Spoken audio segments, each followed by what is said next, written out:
John Korsrud is a composer, producer, and trumpet player based in Vancouver, Canada. He is the leader and principal composer of the 18-piece Hard Rubber Orchestra, a jazz new music ensemble he formed in 1990. They have toured across Canada several times, to Europe, and now have released 5 CDs, including their most recent, Iguana. As a composer, John has performed his own trumpet concerto, Come to the Dark Side, at New York's Carnegie Hall in 2010, commissioned and performed by the American Composers Orchestra. John has also been commissioned by the Vancouver Symphony Orchestra, the CBC Radio Orchestra, the Albany Symphony New Music Festival, and several Dutch ensembles. His documentary scores have earned him Leo and Golden Sheaf Awards, as well as a Gemini nomination. John has produced many large multimedia extravaganzas such as The Ice Age, the world's first new music ice show for the 2010 Vancouver Olympics. And in 2005, CBC Television produced the 60-minute commercial-free, nationally televised Cantata for the King for their program Opening Night. And he studied composition with Louis Andriessen at the Royal Conservatory of Music in the Netherlands from 1995 to 1997. Here is my interview with John Korsrud. I'm your host of the Redshift radio podcast, Adrian Verdejo. Podcasting today from my home studio in Vancouver, Canada, on the traditional unceded territories of the Squamish, Musqueam, and Tsleil-Waututh peoples.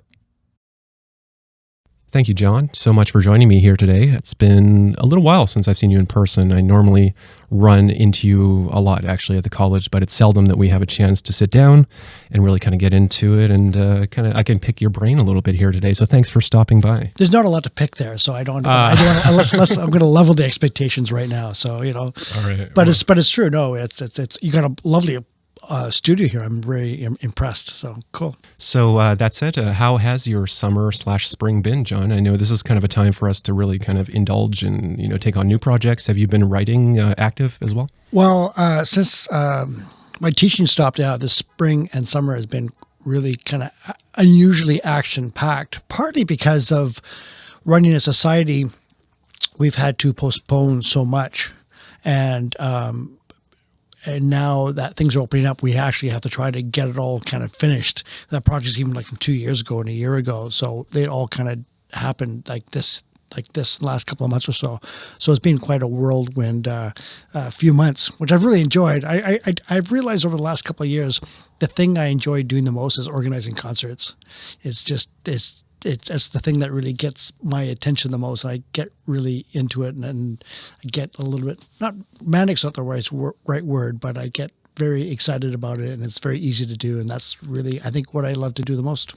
Is it that you often come up with a theme first and you have a sort of an idea of the composers or the roster or kind of a vibe, or do you think of more sort of the details? Well, that happens too, but I think I just like the problem solving, just getting it all done and all the producing and organizing all the musicians and just trying to make the best concert you think you can. And it's kind of like a big composition in a way. And something always goes wrong. That's all part of it, and that's all part of the fun. And I kind of like that part of it. So I think I just enjoy making something out of nothing. And when you're in the middle of it, you have no idea if it's going to be good or bad, and you don't know until the concert's over. And I think I find that quite fascinating and exciting. Yeah, it's definitely exciting, and it keeps us all on our toes, right? Yeah. So you mentioned, you kind of alluded to it at the beginning. I obviously COVID kind of forced things down the road, and you said you're sort of making up for that time now, doing a lot of projects in a concentrated period. Was it the case that the Hard Rubber Orchestra kind of closed shop soon with everybody else at COVID? Were you continuing also some online projects during that period? Yeah, that's right. So we had to use the word of the year, pivot. We had to pivot to new activities. There you go. We did lots of videos. We did a lot of studio recordings, and we just had to keep the energy going forward. And and it was actually something I've been wanting to do for a long time anyway, was get more into work specifically made for YouTube. Because I was finding it kind of frustrating for a while that we put all this time and energy into making concerts, and quite often there's only going to be 300 people there. So it seems kind of strange, and I wasn't quite sure whether that was the most efficient use of the money. So I thought, well, maybe if we make stuff specifically for YouTube, at least that way we get 300, 3,000, 30,000, views. And So, and now that I've done that a bit, now I'm kind of coming back to the original thing. Is like, well, there's nothing like the real performance in front of people, and I think maybe because we've all been stuck in front of our computers for the last 2 years, so there's nothing like playing for people and having that real live energy there. Yeah, without the Zoom delay and all the technical issues that are, like you said, there's already enough problems to worry about, right? And that's another thing. We all had to learn how to stream and figure out the best way of, providing good sound quality and all of those things. But at the same time, open a lot of doors, right? Were there some new videographers or artists that you encountered during that period, during the pivot? Certainly. I did one work for one of my songs that's on the new CD that came out, and I was working with a filmmaker named Jen Strom and her friend Lawrence Rooney, and then Melissa Hubert did a couple of pieces, and then I've been working with other artists, Harry Staphylakis, Elliot Doyle created a video for his piece, James O'Callaghan created his own video for his piece, and then Melissa Hubert created a piece for Peggy Lee. So these are all Hard Rubber instigated projects. And it seems like the Hard Rubber Orchestra has been like a nice tight-knit family of musicians that you've developed and kind of collected over the years. And it has been now, the 30th or 32nd year anniversary, is it this year, John? That's right. Yeah. And so tell us about Iguana. This is the title of this album you were talking about, and a sort of a celebration of this milestone. That's right. Iguana, we came out with a new CD this year, partly born out of all these projects that we did during COVID, and we turned all these, what were supposed to be commissioned works for concerts, we turned them into studio projects. And then we included a lot of these projects in the new CD. A lot of these works were born out of the COVID era, where a lot of the commissioned works ended up being studio projects, and then studio projects created for YouTube. So we lined them up with visual artists. And this CD actually was worked out to be during our 30th anniversary concert. It was actually being 32 now because we had to postpone it because of COVID. And then I decided for fun to include one of my earliest pieces called Iguana, and it's written from 1992 or so. And as I was researching old pieces, let's put on some works from yesteryear. I went, this is actually a pretty good piece. It still kind of holds up. It'd be a fun piece to put on there because I forgot about this piece. It's still a good one. So I was checking it out on Bandcamp earlier, and it's sort of raucous, funky, or a really kind of jammy piece. And so what was tell us about that work. I mean, it's obviously a milestone because you mentioned one of your earliest pieces, so you have some foresight as kind of your evolution as a composer, but what actually, what is the language of the piece, or what in your background inspired you to write it? What were the circumstances? Sure. I remember it quite well. It was because the period before that, I just graduated from UBC, and I was into my big influences back then were like Lutoslawski and Penderecki and Ligeti and stuff like that. And I was finding it because of the notation I was using. Sorry, we're talking very academic here. I don't know if it's too dry, but because the notation I was using, this Lutoslawski-esque notation, it was very rehearsal intensive because most musicians, you have to explain it, and you can't just and it was really slowing down the rehearsal process because every time we do a new concert, there's going to be a couple of subs every time, and that's just the way it is. So I was getting frustrated with that. I said, okay, from now on, I just want to write music with all in 4/4 with all the notes in there. And so I just counted it in a way it goes. Yeah.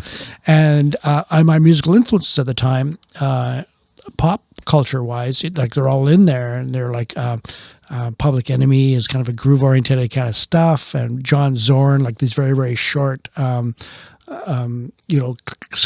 kind of slammed together. There's some salsa in there, some Philip Glass or like Steve Reich for sure, kind of like the repeated rhythms. So I was really kind of doing something very fresh. That was a very different piece for me at the time, and it's full of humor, and it's a little bit sassy, and so when I came across it again a few months ago. I went, oh yeah, this is a good piece. Let's revisit it again. Oh, very cool. Yeah. Yeah, and I think you maybe encapsulated sort of the vibe of the Hard Rubber Orchestra. Like, I mean, in any given concert or programming season, you could hear a piece that has like sort of like a death metal kind of sound, like Harry's piece, or it could be kind of a jazz funk free jam, or it could be a kind of more avant-garde new music electronic thing. It really is all over the map, and you said with a good dose of humor as well, I think, like you said. Yeah, and I think that's very much kind of who we are. We're very eclectic. My goal was to present new music, that's what I was into, but in very inaccessible ways. I didn't want to make it very dry concerts. We're not really a jazz ensemble. We're not really a new music ensemble. We're kind of actually, the Quebecois have a term called musique actuelle, which is basically taking all the contemporary art forms, kind of putting together improv, rock, world music, improvisation, and that's kind of what we do. So I guess we're kind of a West Coast musique actuelle. Yeah, and it just reflects all my different interests, and and then later on, trying to make our concerts as powerful as possible, I was really getting into multimedia shows. And we created operas, like the Elvis Cantata, and ice shows, and multimedia shows, and raves, and stuff like that. I was always trying to think, okay, what have people not done? And even my composition process is like that. Okay, what hasn't been done? What have I not done? What has no one else done? And still make it a good piece of music. That's my goal. And that's a very tricky balance to find, right? I mean, for those of us that come from that sort of training, you mentioned like you don't want to speak too academically, and this is always kind of a thing when we want to bring new blood into these concerts and we want to open this music up to the world, right? Yeah. We want people to feel comfortable in that environment, and I think at the Hard Rubber Orchestra shows, like it's a real kind of party vibe a lot of the time. Totally. I used to, in the very early days, I think I would advertise it as Vancouver's top dodecaphonic party band. Nice. And perhaps first, yeah. Vancouver's #1 dodecaphonic party band. There you go. Nice. So that said, you were talking about that period of time when you were kind of leaning into composition, and it's really cool to hear that it started as a kind of a practical thing. Like, I need these pieces to work, right, in a concert. That kind of mirrored in your background as a trumpeter and a freelance trumpeter, and also, as a classical and jazz, having your foot in all these different musical idioms.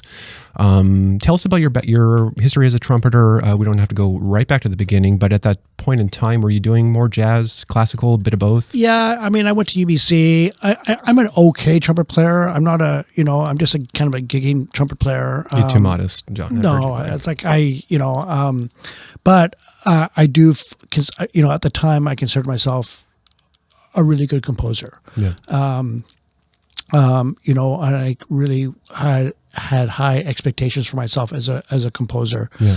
And but just as a trumpet player, I just found myself I'm not a good improviser. I don't even improvise with hard rubber. For pretty rare. Really? Yeah, it's rare. It's very rare. Okay. Actually, during that concert that you were a part with Darcy, they needed a trumpet soloist for his piece. And I called Brad, I called Vince, I called Chris David. They were all busy, and I went, oh, crap, I got to do it. But that's really the only time. Yeah. That's like the only time I've ever soloed with a Hard Rubber Orchestra, pretty much. I think it's maybe the second time ever. Interesting. Yeah. Okay. Because I don't like it. And every once in a while, and then, I'm just my brain doesn't work that. I like doing it. It's fun. I like the challenge of playing the trumpet, and I like the challenge of improvising. But I'm not. I mean, there's people here I'd rather put in front of me than me.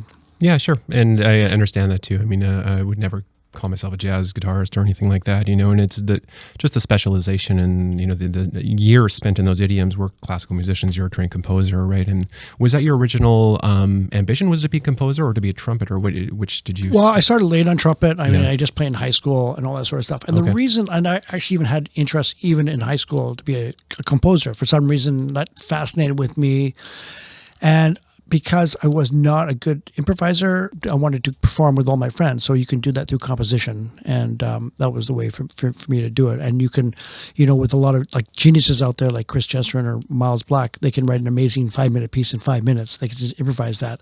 But with me, it would take me 3 months and I would make it a great 5-minute piece. So that's what I would do. It's just how composers work. Was trumpet your first instrument? Did you have it? Yes. Well, I started in alto sax in elementary school when I was 9 or so. Okay. And then I just liked the sound of the trumpet, played that in elementary school, through high school. I had good lead, high chops, like high note kind of stuff. Yeah. So I started playing a lot of lead trumpet around town, played with Hugh Fraser's Veggie ensemble, Vancouver ensemble, the jazz improvisation. We went to Banff in 1984. I was like 19, 20 years old, spent 3 months in Banff, played with them for a long while, got introduced to, that changed my life, going to Banff and being introduced to like all the faculty there at the Banff Center. And that kind of became my graduate study place more or less for the next 10 years. I kind of went like once a year for about 10 years, became a coordinator there a little bit 1 year.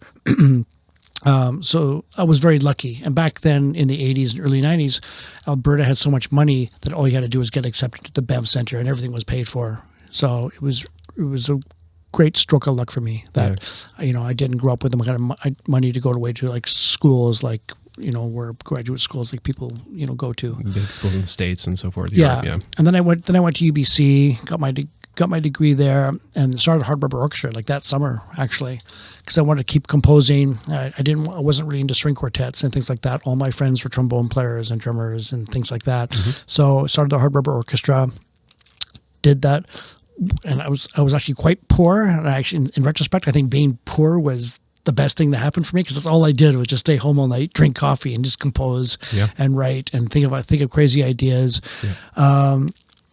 Did a couple of big shows, Elvis Cantata and things like that. And then Paul Steenhuisen, do you know Paul? Yeah. He introduced me to, it was time for me to go away. A lot of my friends were going to New York. I visited New York for a month. It wasn't really for me. It felt like too much of a jazzy city.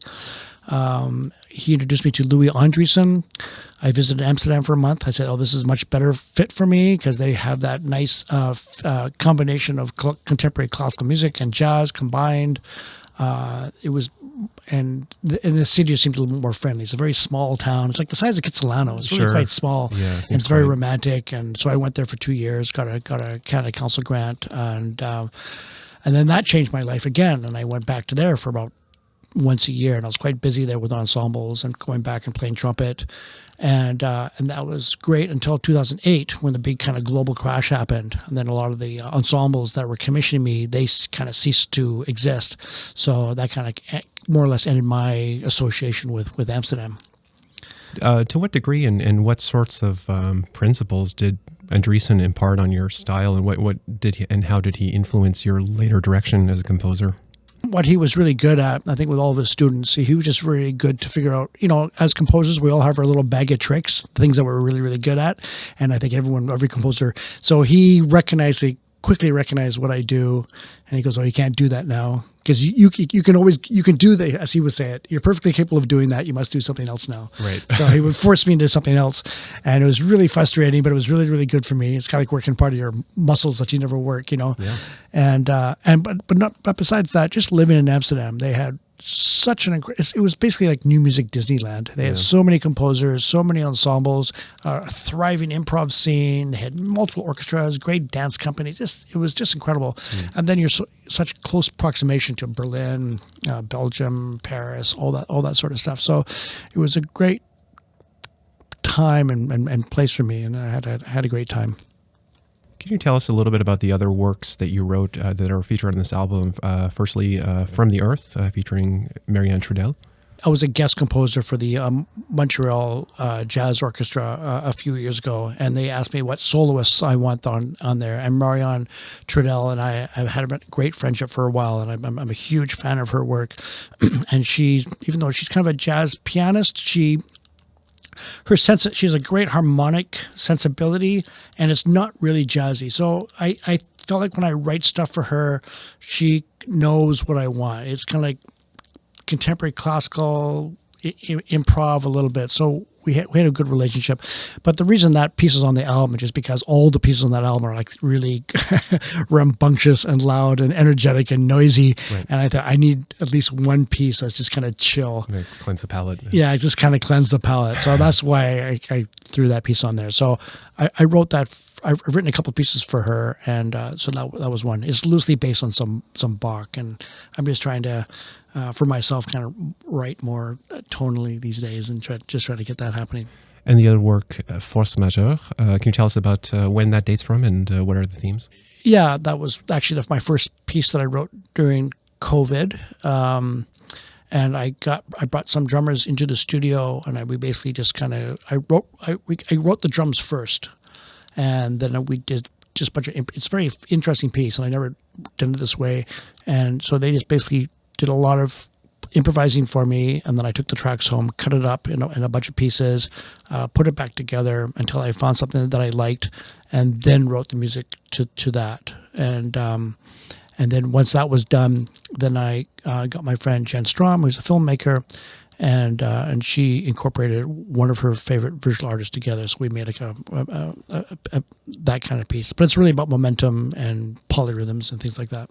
You and I both teach at Vancouver Community College in the School of Music. You teach trumpet and composition, is that correct? Yeah. Yeah. So how long have you been affiliated with the college, and how does your work kind of divide in between the two? Do you find yourself working more as a trumpet instructor, or do you have a preference, one or the other? Well, it was mainly composition, and I coach an ensemble. Mainly, and then when Alan Matheson retired just a couple of years ago, I kind of assumed those trumpet duties. But it's mostly composition, and the wonderful thing about VCC that I really like is that it's a very inclusive school. I'll get everything from EDM composers, jazz composers, new music composers, singer-songwriters. Singer-songwriter is probably my weakest thing, because that's not my specialty at all. So I'm really glad that Eric Severinsen has been on board, and he's doing such an amazing job. Yeah. Every time I kind of see what his students are coming up with, they're just like kind of knocking it out of the park. So he's been a great addition. And it's great. I mean, you touched on it. VCC, I think, really stands out among not just local institutions, but maybe even in Canada, is that you can actually go and study, even just in the composition department. There's so much variety. I mean, the 3 or 4 of you guys, I mean, there's just like, you can do it pretty much all over the map, let alone all the rest of the faculty, and the student body is also very diverse. That's right. Yeah, I think we're a nice complement to the other two major schools in Vancouver, UBC, which is very much a classical school, and then Capilano University, which is very much a jazz bebop school. So, you can do all those things at VCC, and if you just want to write noise or just be crazy kind of stuff, we can accommodate that too. Yeah. If you want to bang a pot in your head, I'll go, do you really want that kind of pot? Maybe we should try something a little larger. You can justify it. You can make it work. Yeah. And, so I like that about school, and that's kind of fits my philosophy too, as far as eclecticism and stuff like that. I'm not this or that. So we were talking a little bit about some of the kind of memorable and oddball events that have kind of crept up over the years. It's naturally going to happen over 30 years. You're going to have some pretty wild stories, I imagine, and just probably some interesting tales, maybe some of which will never leave the secrecy of the inner circle. But you did mention a couple of really interesting shows. Can you tell us about the Elvis Cantata, John? Yeah, sure. This one, the Hard Rubber Orchestra, we would do our concerts in a Glass Slipper, which is like our basement kind of venue on 11th and Main Street. And I think when I was going out for beers with Cam Wilson, and Cam, anybody knows Cam Wilson, he likes to write these very humorous pieces in the style of this and the style of that. Like we'll do like Beatles songs in the style of Brahms and all that sort of stuff. That's his shtick. And I said, I think we're just joking about the Elvis Cantata. And we like the title of that, and we're just going to do a concert at the Glass Slipper and get a bunch of composers to do a Elvis song in a different style. And then I approached St. Andrew's Wesley's Church on Burrard, and I kind of dressed up, and I had a meeting with the head of the minister out there. And I said, I'd like to do a secular cantata at the church there. And he said, okay. And I said, I couldn't believe he said yes, because he didn't know who I was. And I said, and I'm thinking to myself, are you nuts? Give me the church. And then over the next 2 years, we worked on this show. We kind of applied for grants. And I just kind of formed a society with Diane Cadota like a couple of years earlier. She was a brand new manager in Vancouver. She only had a couple of companies. And so I invited her to one of my shows at Glass Slipper called the Hard Rubber Lollapalooza. It was a variety show. She liked it, took me on as a client. And then that was our first big show. And so we had a bunch of composers, big beautiful church. We opened this piece up with a big Paul Dolden crazy piece, and that piece got us known across Canada. Some people they just loved it, and then when we tried to and then we kept getting requests to do it over and over again, and then we tried to remount it 2 years later, and we had it with Joe Keithley as the anti Elvis. I called him Joey Shithead from DOA. Yeah. And the first year was Sukien Lee. She was our guest, our celebrity singer. 90s Much Music VJ. Yeah, that's right. But she had a band in Vancouver called Bob's Your Uncle at the time, and she was a bit of a celebrity and very creative. But my housemate at the time she was best friends with Sukien, so I got introduced just her that way. Cool. And I actually asked Joe the first year because I grew up around the punk rock scene of Vancouver, and Vancouver had a great punk rock scene. The 80s and 90s were totally golden age. Part of that, and I think that really influenced my way of thinking. That is kind of like let's do the opposite of what everyone's doing. Let's be a bit of a punk. Rebellious kind of thing, and I asked Joe if he could do. He couldn't do it the first time he was on tour, but he wanted to do the second show. He was totally into. He's been involved in quite a few of our projects. He did a couple of the Elvis Cantata, a couple of ice shows. He did couple of our concerts. I've been on. He did a CBC recording with us, so he's been a good support for us over the years. He's kind of liked it, and. We did actually a great CBC recording with him, and he said, "Joe, we should release it on on your album label." He goes, "Yeah, I think that's a good idea." Mm-hmm. And he goes, "Well, don't you think your audience will be kind of bewildered by the fact there's avant-garde big band jazz on your punk rock label?" He goes, "Well, I'm going to have a label on the front. It says what you buy is what you get. If you don't like it, fuck you." There you go. Yeah. So he's done our 2 white shows. We actually did. So the second time. We got sued on the dress rehearsal. Like we did a Friday, Saturday, and dress rehearsal on a Thursday. We got a 3-page fax from the Elvis Presley estate with a big cease and desist order, and we had it was we had to rewrite the show that night because the word Elvis was copywritten. King of Rock and Roll, Graceland, all those kind of things are really? Copywritten. Yeah. Wow. And so we had all these things. We were being naughty. We were showing his films and kind of. We were some of this. Keith Hamill had a very abstract piece, but we were showing slides of all the drugs found in Elvis Presley's system at the time of death and stuff, things like that. So people were quite upset. Actually, even the first Elvis Cantata, I heard this old lady was trying to get to the stage and going, "Why is he lying to me? Why is he lying to me?" And they had to take her and escort her out of the church. So we ruffled some feathers, but that was kind of like the whole idea, and having fun with pop culture and idolatry, which is basically what we're dealing with these days. And people really looking up to celebrities and athletes, and as if their opinions are better than anyone else's. Of course, it's a very interesting thing. Yeah, right. And then the National Arts Center, we did a version with the National Arts Center, and we had to fly the solos out there, including Joe Keithley and Liz Skillings as the soprano. The soprano was like the young Elvis.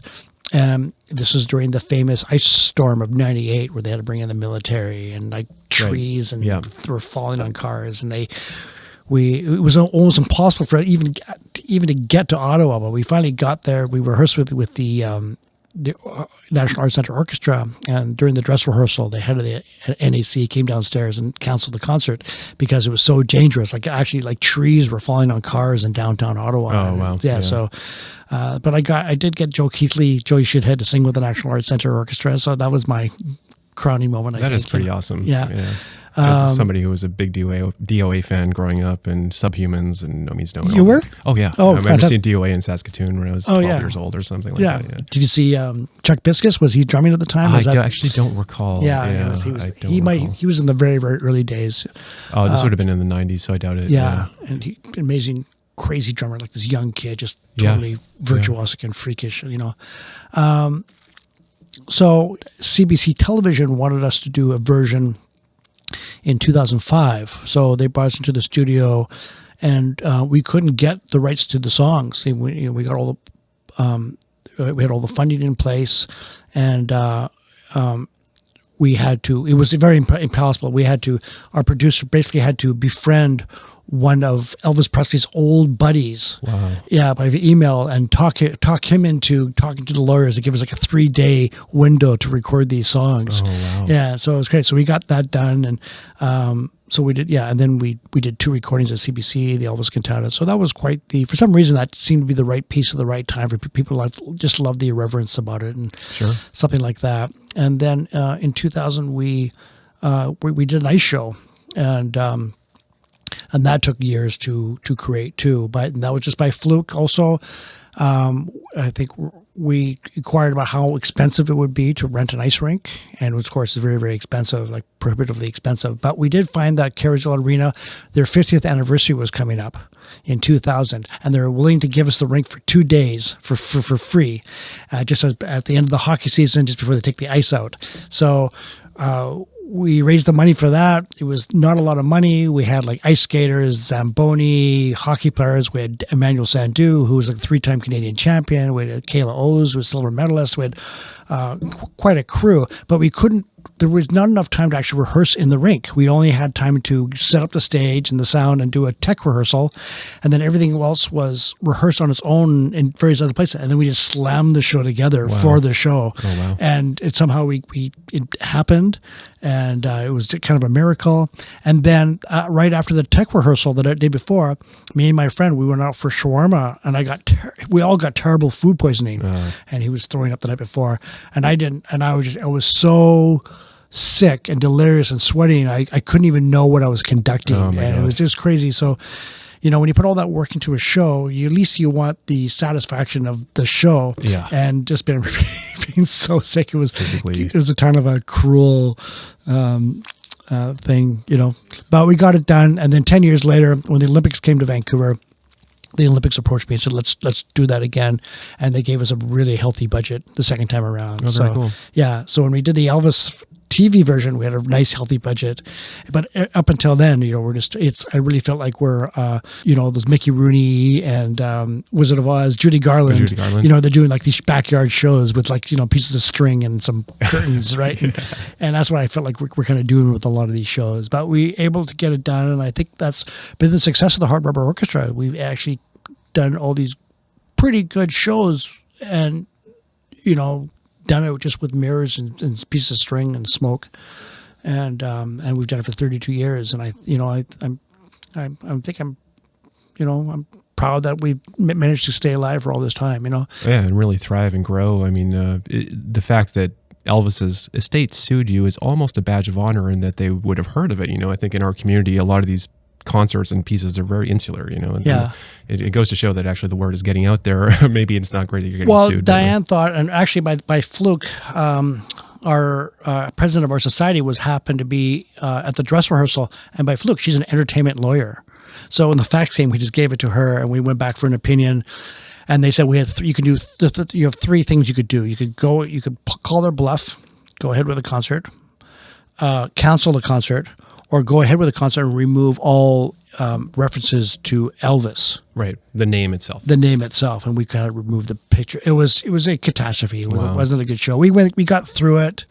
I didn't know what to do at the time, because you had worked so hard on these shows, and had we canceled the concert, we would have lost all that money. And there hasn't been too many big disappointments.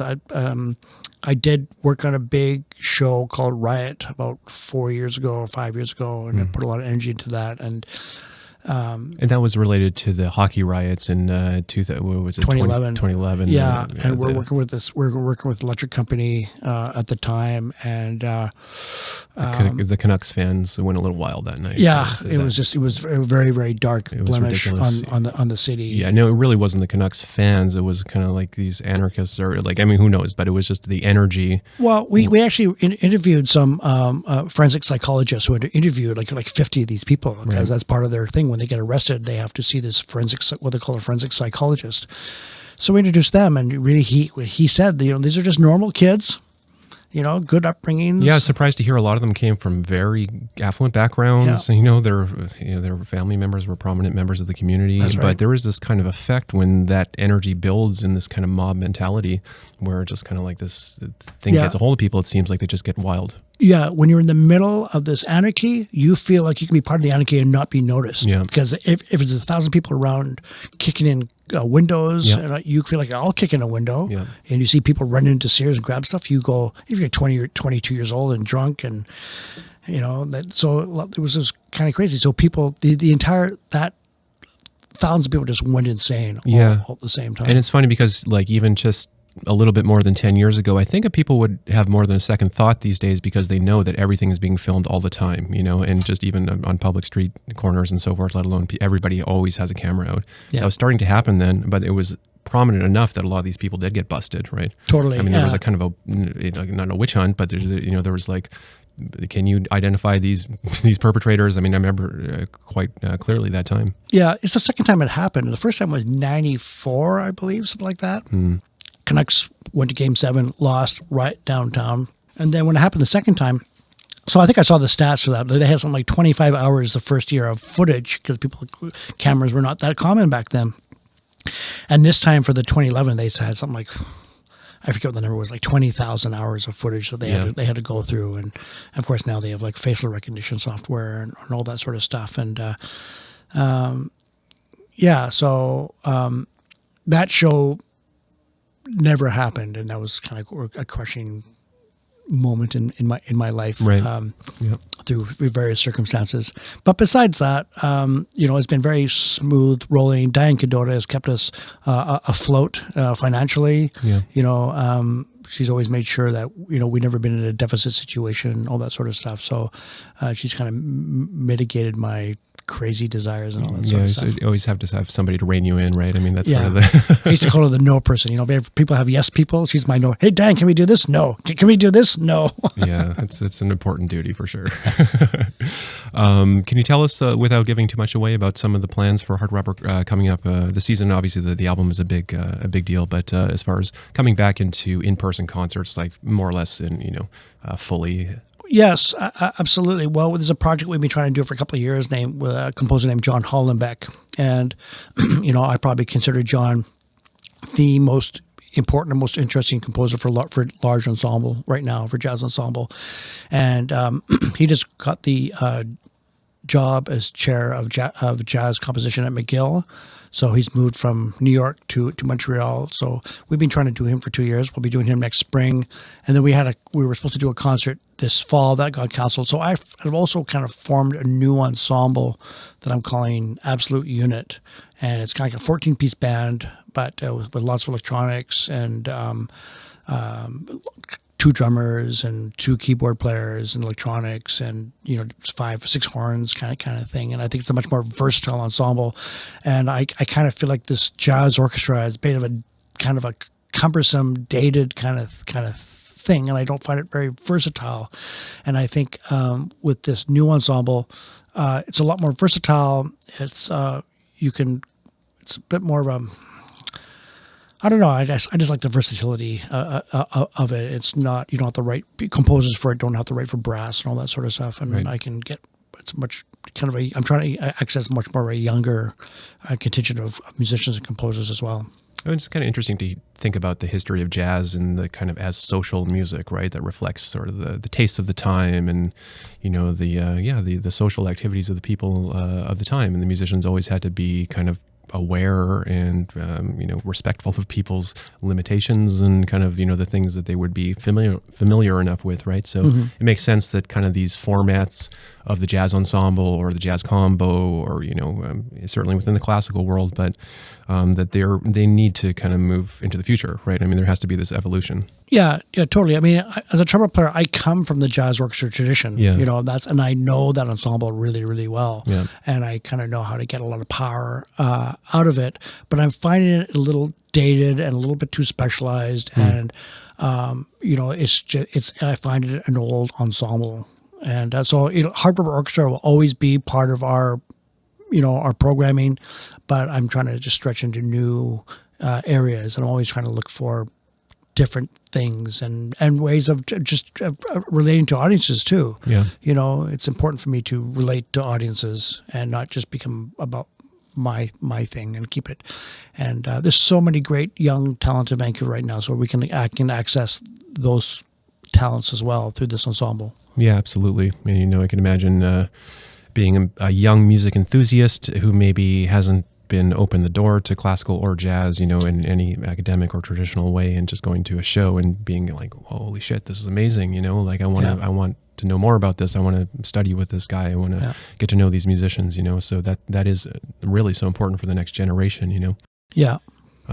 We were talking a little bit earlier about kind of this period of time winding down the summer and rolling back into the, the busy fall, which is kind of is a tidal wave for us. What do you have planned for the rest of summer, John? Either kind of, projects or personal interests or otherwise? Well, we're into the first week of, well, yeah, I mean, I'm trying to get back to writing music again. And, but right now I'm a summer person. I look forward to summer all year long. Well, you have a nice glowing tan right now. Yeah. And So I love the sun. I'll be going camping this weekend. Nice. Jocelyn and I are going to Manitoba next week. Nice. Okay. Going to spend like 10 days there. Yeah. Spend some time in Brandon. Brandon? Yeah, that's where she went to school. Yeah. She loves that city. All of her best friends are there. So I'm looking forward to that. Have you been before? No. No? Okay. Brandon, Well, no. you'll love it. Yeah. It's She says beautiful. that. She says a really cute, quaint Yeah, town. there's really nothing like it as far as you'll see even just the neighborhoods and the style of houses. Like in the small prairie cities, Brandon is just like, it's always had this wonderful cultural kind of vibe. A lot of the, as a lot of the U of M professors would, be at Brandon, also teaching at the university. So Right. Really cool to hear that Jocelyn still has connections to that place. Well, it was kind of a rebirth for her because she grew up in Winnipeg and when she finally was able to go to Brandon, it was like she was able to it was kind of like a reborn, and what she wanted to do. So it was very exciting for her time for her, and so a lot of her best friends are still there. So, and she asked me if I wanted if when we retire, would I want to move there? That's a commitment, but and I don't think I'm ready for that. But yeah, go in the winter sometime, and maybe you can kind of see how you fare in the. Well, I'm Manitoba a winter. big city guy, and I like the culture and like the Of concerts, course. and I don't ever plan on retiring. Yeah, sure. I'm going to make music until I just can't. Yeah. That's one nice thing about being a musician, Yeah. and anything I do, I don't do for music for money anyways. I've been pretty lucky lately that things I do because I want to do. Yeah. And so I hope to kind of be lucky enough to kind of keep doing that until I can't, Yeah. And we're talking about Jocelyn Morlock, of course, your partner. Yes. Have the two of you ever collaborated in any kind of official way? No. She her big thing these days. She loves playing flugelhorn. So she's taking flugelhorn. So we'll kind of jam a little bit there. No, she might write for the Hard Rubber Orchestra in a few years. She's kind of going through a period of questioning for herself as well. I feel like she feels like she's done so much composing for classical ensembles, and I think she kind of wants to take a step back. So I think she's just kind of figure out the next direction for herself. So which is kind of exciting.